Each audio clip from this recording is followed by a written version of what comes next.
नमस्कार मित्रों, आज हम बात करेंगे महाधनी योग के बारे में। ज्योतिष शास्त्र के मुताबिक कुंडली में बनने वाले महाधनी योग से व्यक्ति को असीमित धन, धान्य, सुख, समृद्धि और ऐश्वर्य की प्राप्ति होती है।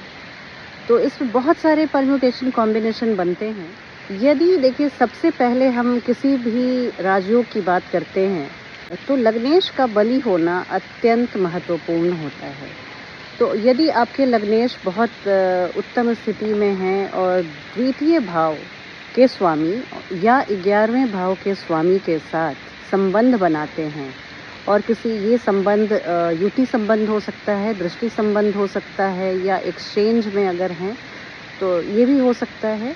तो अगर इस तरह की स्थिति बनाते हैं और शुभ ग्रहों से दृष्ट हैं, मैं नैसर्गिक शुभ ग्रहों की बात कर रही हूँ, तो यकीन मानिए आप एक बहुत ही धन, धान्य, यश, कीर्ति की कमी नहीं रहेगी। एक और महाधनी योग के बारे में आप जान लें।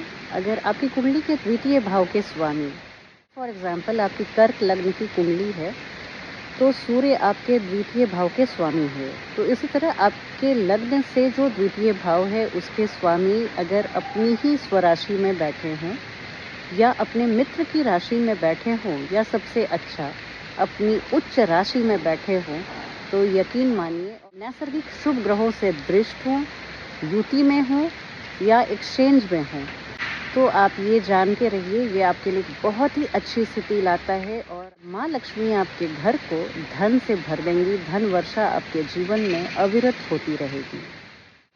तो अगर बात कर रही हूँ महाधनी योग की, तो जैसा कि मैंने बताया, महाधनी योग अगर आपकी कुंडली में है तो आपके जीवन में समृद्धि, प्रॉस्पेरिटी की कमी नहीं रहेगी। आप बहुत ही एक सुख सुविधा और ऐश्वर्य से भरे हुए जीवन को व्यतीत करते हैं।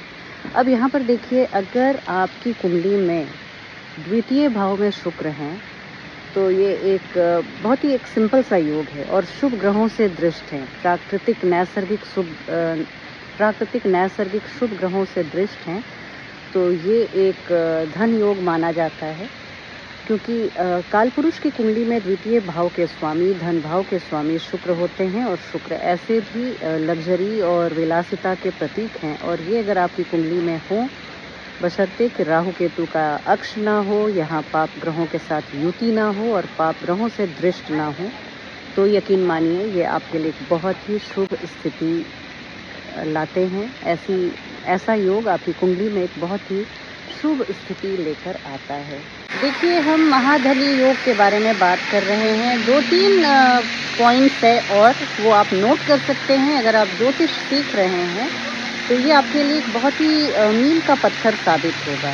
अगर देव गुरु बृहस्पति किसी की भी कुंडली में केंद्र भाव में है, यानी लग्न में, चतुर्थ भाव में, सप्तम भाव में या दशम भाव में, तो आप यकीन मानिए ऐसे जातक बहुत धनी होते हैं और धन संपदा की इनके जीवन में कोई कमी नहीं होती। पर्सनली भी मैं कई ऐसे लोगों को जानती हूँ जिनकी कुंडली में सिर्फ एकमात्र ये छोटा सा योग है और ऐसे लोग समाज में अपना मुकाम रखते हैं और स्व अर्जित धन इनके पास बहुत होता है। एक दूसरा पॉइंट आप नोट कर लें।